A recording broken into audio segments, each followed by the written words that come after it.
안녕하십니까, 우리 구독자분들. 정 팀장입니다. 자, 간밤에 좀 일이 많았는데요. 어제 저녁부터 새벽까지 굉장히 굵직굵직한 중요 뉴스들이 좀 많습니다. 관련 뉴스와 함께 시장 상황까지 하나하나 좀 살펴보겠습니다. 영상 시작하기 앞서 구독과 좋아요, 알림 설정까지 꼭 부탁드립니다. 어제 저녁에 긍정적인 PC 발표가 나왔는데요. 상승을 못하고 조정을 받았던 부분이 있습니다. 자, 이 부분은요. 어제 PC 발표가 난 이후 일본 거래소에서 4,230억 원의 해킹이 발생을 하면서 전체적인 시장이 하락으로 전환을 했던 부분이 있습니다.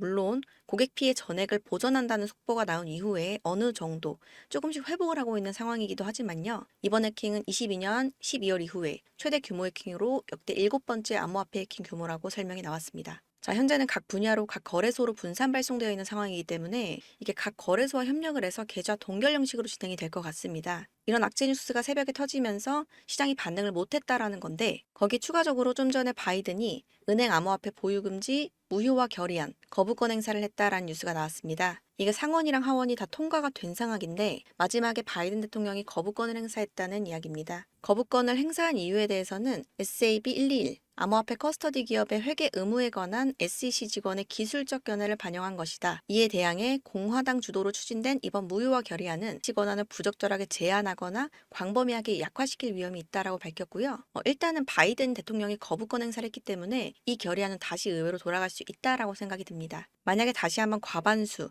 즉 3분의 2가 찬성을 해서 재통과를 하게 되면 이때는 바이든 대통령도 거부권 행사를 할 수가 없는 상황이고요. 돌아가는 상황이 올 수도 있겠지만 다시 진행이 될 걸로 예상을 하고 있어요. 리플에 대한 뉴스도 좀 보여드리면 리플이 양봉으로 돌아섰습니다. 전일 하락을 했지만 3일 연속 양봉 흐름을 보여주고 있는 그런 모습을 볼 수 있고요. 일단은 700원에서 750원 사이를 횡보하는 횡보 움직임이 지속적으로 나오고 있는 상황이기 때문에 이번 주말이 굉장히 관건이라고 볼 수 있고요. 주말에 이 횡보 움직임을 돌파를 한다라고 하면 본격적인 탈출 시점이라고 볼 수도 있습니다. 최근에 SEC와 리플의 소송 결과를 앞두고 나서 분위기가 좀 굉장히 좋아지고 있는 상황인데요. 어제 트럼프가 일부 재판에서 유죄로 판결이 된 이후에 바이든 정부에서는 바로 은행 암호화폐 보유 금지 무효화 결의안을 거부권 행사했던 부분이 있는데요. 그렇다고 하더라도 트럼프의 현재 지지율은 지속적으로 상승을 하고 있는 상황이고 앞으로 대선이 다가올수록 시장에는 긍정적 요인이 될 걸로 예상하고 있습니다. 자, 현재 리플은 바닥권에서 꾸준하게 고래들이 매집을 하고 있는 그런 움직임이 나오고 있는데요. 지금은 7년간의 조정을 맞추고 삼각수렴의 끝부분에 위치를 하고 있는 상황이기 때문에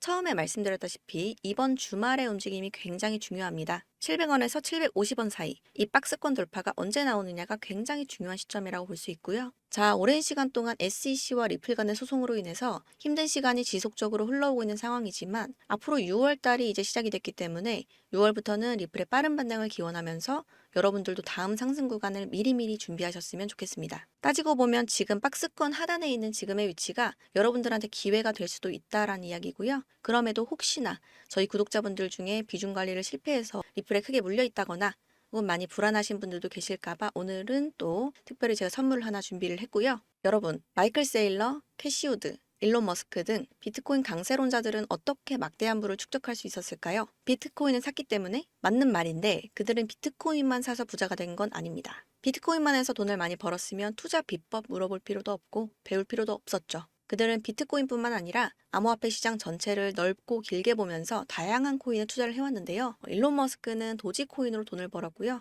챗 GPT를 개발한 샘 올트먼 역시도 월드코인으로 막대한 자금을 끌어모았죠. NFT, 밈코인, AI 코인 투자로 자신의 회사 자본과 자신의 부를 더욱 키웠습니다. 그리고 지금 우리에게도 기회가 찾아왔습니다. 최근 비트코인 현물 ETF도 출시되고 비트코인 반감기까지 모두 지나면서 기관 투자자들의 막대한 자금이 비트코인뿐만 아니라 암호화폐 시장 전체로 들어오고 있으며 수많은 알트코인이 차례대로 급등 랠리를 보여주고 있는데요. 그렇다면 이 상황에서 우리는 어떤 코인에 투자해야 될까요? 예전 시바이누 급등 때와 같은 상대적으로 저렴하지만 성장 가능성이 큰 코인에 투자해야죠. 그런 코인이 어디 있냐고요? 제가 여러분들을 위해 열심히 찾아왔습니다. 마이클 세일러, 캐시우드, 일론 머스크 등 미국 부자들의 지갑 주소를 축적해본 결과 바로 이들의 지갑에서 공통으로 겹치는 한 가지의 코인을 목격할 수 있었는데요. 이 코인은 현재 이미 매집이 끝난 상태고 매년 비트코인 컨퍼런스에서도 이 코인을 대중들에게 몇 차례 언급하면서 큰 상승을 예견했던 적이 있습니다. 이건 저만 생각하는 게 아니고 월가의 기관 투자자들도 이 코인의 성장 가능성을 되게 높게 사고 있기 때문에요. 지금 가격이 저렴하고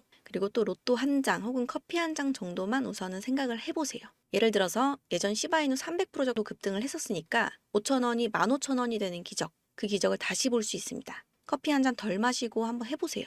마이클 세일러, 캐시우드 등 월가의 거물급 인물들이 투자하고 있는 이 코인. 자, 위에 보시는 010-4351-1702번, 010-4351-1702번 여기로 재벌 이렇게 문자를 보내주시면 저희 구독자님이라는 것이 바로 확인이 되면 연락드리겠습니다. 저희도 이제 정년 생각하면서 자산 쌓아야죠. 언제 돈 벌어서 언제 아파트 사고 언제 차 삽니까? 아무리 이래도 이제 집 못 사요. 집을 사도 그게 제 집인가요? 은행 집이지. 그러니까 우리 한번 도전해서 조금이라도 편한 삶을 한번 살아봅시다. 이 내용이 도움이 되셨다면 구독과 좋아요, 알림 설정까지 부탁드릴게요. 지금까지 들어주셔서 감사합니다.